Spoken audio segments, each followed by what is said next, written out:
नमस्कार. टाइम्स डिजिटलमध्ये आपलं स्वागत आहे. कोकणातील सर्वाधिक खपाचे दैनिक रत्नागिरी टाइम्सचे टाइम्स डिजिटल आपल्यासाठी ताज्या बातम्यांचे वार्तापत्र सादर करत आहे. आजच्या ठळक बातम्या. ऐन दिवाळीत मुंबईसह नवी मुंबईत अग्नितांडव, अनेक मृत्युमुखी.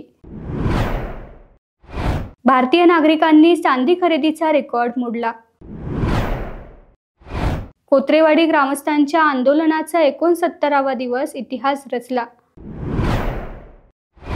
दापोली शहरात अवकाळी पावसाच्या सरी बरसल्या.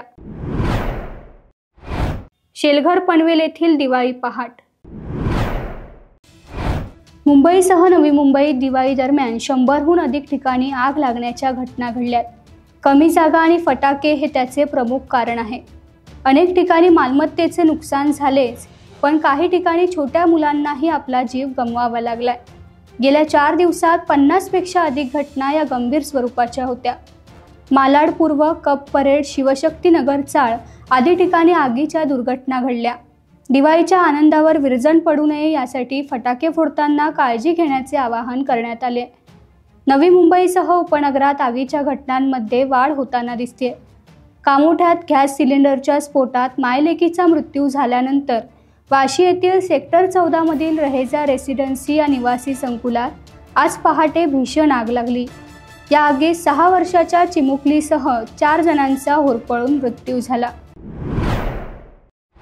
दीपावली सणात भारतातील चांदी व्यावसायिकांची तेजी दिसून आली. भारताच्या मार्केटमध्ये ग्राहकांनी चांदी खरेदीचा रेकॉर्ड मोडला. चांदीचे दर जागतिक बाजारपेठेत $54 प्रति औंस इतक्या उंचीवर पोहोचले होते. मात्र एकाच दिवसात 6.7% इतकी घसरण झाली. सोन्याचे भाव वाढल्याने भारतीयांनी दिवाळी दरम्यान चांदीची मोठ्या प्रमाणात खरेदी केली. त्यामुळे बाजारपेठेंमधून चांदीचा तुटवडा जाणवला. 45 वर्षांनंतर भारतीय बाजारपेठेमध्ये चांदीचा दर वाढूनही ग्राहकांनी चांदीची मोठी खरेदी केली. चांदीच्या दरात 7,000 घसरण झाली आणि ग्राहकांनी खरेदीसाठी गर्दी केली. चांदीचा 25,000 पोहोचलेला प्रीमियम शून्यावर आला. आज चांदीचा दर प्रति किलो 1,49,920 इतका आहे. त्यामुळे ग्राहकांनी 10 ग्रॅम, 20 ग्रॅम या प्रमाणात खरेदी केली. याचा पूर्ण देशातील बाजारपेठेवर परिणाम झाला आणि जगभरात चांदीची मागणी वाढली. आमच्या वाडी शेजारील शहराचा कचरा डेपो होऊ नये म्हणून आपल्या न्याय मागणीसाठी गणेशोत्सव आणि दिवाळी सणात देखील उपोषणाला बसलेल्या कोत्रेवाडी ग्रामस्थांच्या आंदोलनाचा आज 69वा दिवस आहे. या आंदोलनाने लांज्याच्या सामाजिक क्षेत्रात इतिहास रचलाय. किमान येऊन कुणीही हे आंदोलन थांबवा, आम्ही तुम्हाला न्याय देण्यासाठी प्रयत्न करू असे सांगितलेले नाही. राजकीय नेते आले आणि गेले. कोत्रेवाडीच्या प्रश्नावर प्रशासनही काही करू शकले नाही. याची खंत आता सुज्ञ नागरिकांतून व्यक्त होते. जोपर्यंत प्रशासनाकडून न्याय मिळत नाही तोपर्यंत उपोषण सुरू ठेवणार असल्याचा निर्धार व्यक्त करण्यात आलाय.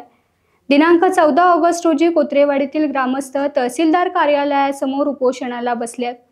आज उपोषणाला 69 दिवस झाले असून प्रशासनाकडून कोणतीच दखल घेण्यात आलेली नाही.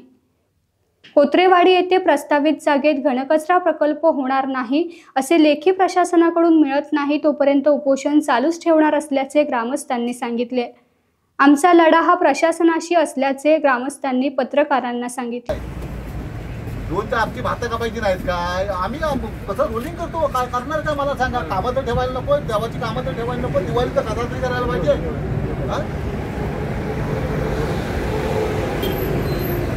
कामं तशी ठेवायची, काय ठेवायची व्हायला पाहिजे. तुझी वर्ष मी तुझी आहे ना, तिथं भातं तिथं कामाला लागतील लोक कामाला. आम्ही 2 बँकेतच जातो. कधी सुटली आहे का? कधी आहे का? कधी आहे ना? दोन घेतात ना, ती एक राहतोय किंवा इथं मोकळं दिसतोय, कोणाला काय नाही दिसत आहे ना, कशाला येतात का? आणि आमचा भांडण आमचा तर सांगतो तुम्हाला, या राजकारणावाल्याची पंचायत आहे ना, आमदाराबरोबर ना खासदाराबरोबर नाही. आमचं हे सगळं नगरपंचायतीबरोबर आहे. त्याच्यामुळे ह्याच्यात आमदारांनी ह्याच्यात रोलच नाही. आमदारांनी काय सांगितलं नाही आम्हाला की ह्याच्यात आमचा रोल नाही आहे, माझ्या हातात काय नाही. पण तुम्ही अजिबात बोलूच नका आमच्या विरुद्ध. आज अधिकारीला तुम्ही प्रश्न विचारायला पाहिजे की हे कसं झालं म्हणून. हे बोगस हे सगळं दिसतंय ना, हे कसं झालं हे आमदार विचारू शकत नाही काय? रस्ता तुमच्या गाईडलाईन्स काय आहेत? रस्ता तर अधिकृत पाहिजे, रस्ता अधिकृत पाहिजे की नाही? मग त्या गाईडलाईन्स कुठे आहेत तुमच्या? मला दाखवा ना. त्याप्रमाणे तुमचं आहे काय सगळं ओके? नाही ना, कशाला हे करताय? कशाला आमदार विमदार हवेत आम्हाला? नको आमदार काय 2 महिने आमदार बोललेत कधी कधी तरी 6 महिने बसू देत. 6 महिने जाऊ 7 महिने बसू आम्ही. आमचा कमीपणा केला, उद्या पण उठतो आम्ही ठरवलेलं आहे बसायचं. आमदार सांगून आम्ही उठणार नाही. ग्रामस्थ लांजा नगर पंचायतीने कोत्रेवाडी वस्तीजवळ जो डम्पिंग ग्राउंडसाठी जागा नियोजित केलेली आहे त्या संदर्भात आम्हाला जो काही धोका निर्माण होणार आहे या अनुषंगाने आम्ही गेली 4 वर्ष पूर्ण संघर्ष करत आहोत. उपोषणं देखील केलेली आहेत, परंतु प्रशासन या बाबीकडे दुर्लक्ष करत आहे. गेले 14 ऑगस्ट 2025 पासून आता आम्ही बेमुदत साखळी उपोषण चालू केलेलं आहे. आज 69 दिवस झाले. गणपती सण उपोषण मध्ये केला, त्याच्यानंतर नवरात्र, दसरा आणि आता जी काही दिवाळी आहे, हा दिवाळी सण सुद्धा आमचा हिंदूंचा मोठा सण आहे, पण तोही अंधारात आमचा इथं उपोषण करताना गेलेला आहे. तरी प्रशासन याकडे दुर्लक्ष करत आहे. तरी प्रशासनाने जास्तीत जास्त लवकरात लवकर आम्हाला न्याय मिळवून द्यावा ही आमची अपेक्षा आहे. आणि जोपर्यंत आम्हाला तिथं न्याय मिळत नाही तोपर्यंत आम्ही कोत्रेवाडी ग्रामस्थ हे साखळी उपोषण चालू ठेवणार किंवा अन्य जो काय मार्ग आंदोलनाचा असेल संघर्षाचा तो पुढे करणार. तरी प्रशासनाने याची दखल घ्यावी आणि लवकर न्याय मिळवून द्यावा ही आमची कोत्रेवाडी ग्रामस्थांची अपेक्षा आहे. आज दापोली शहराच्या काही भागांमध्ये दुपारी अचानक अवकाळी पावसाने हजेरी लावली. अचानक आलेल्या या पावसामुळे नागरिकांची थोडी धावपळ झाली. मात्र अनेक दिवसांच्या उष्म्यानंतर झालेल्या या हलक्या पावसाने वातावरणात गारवा निर्माण केल्याने नागरिक सुखावले. पावसाच्या हलक्या सरींनी शहरातील काही रस्ते ओले झाले. ऑक्टोबर महिन्यात अशा प्रकारे पाऊस पडल्याने शेतीच्या कामांवर आणि हवामानावर नेमका काय परिणाम होतो याकडे आता सर्वांचेच लक्ष लागले.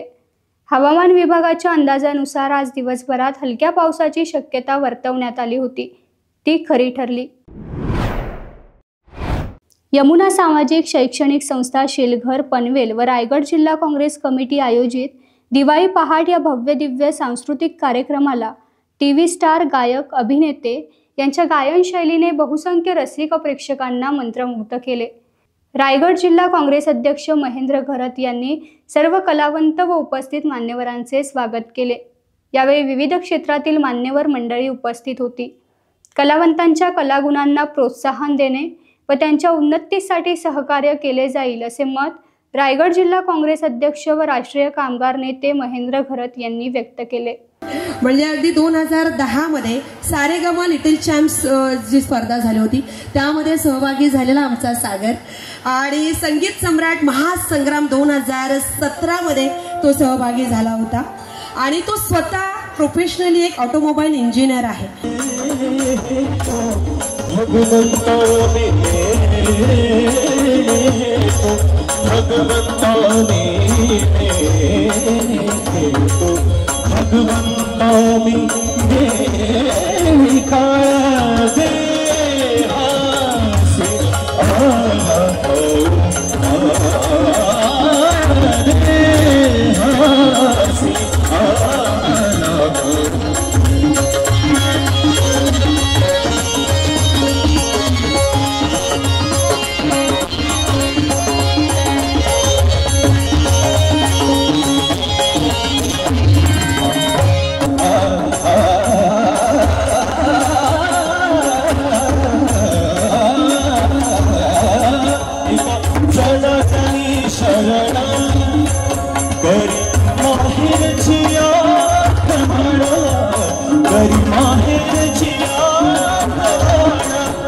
तो निर्गुणेश्वर कसा बदटला असो विधेय कसा बदटला असो विधेय उभय ठेविले हात कटीवर उभय ठेविले हात कटीवर उतरा चैतन्याचा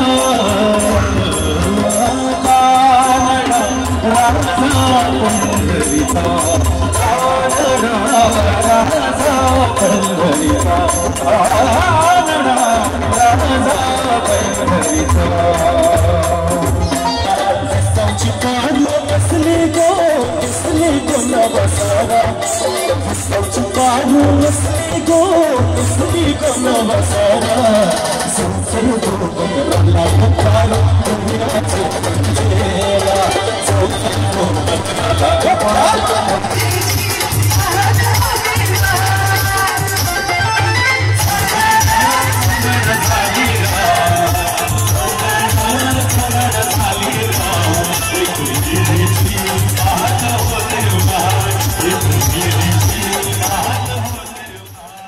टाइम्स डिजिटलला लाईक करा, शेअर करा, सबस्क्राईब करा आणि बेल आयकॉन दाबायला विसरू नका.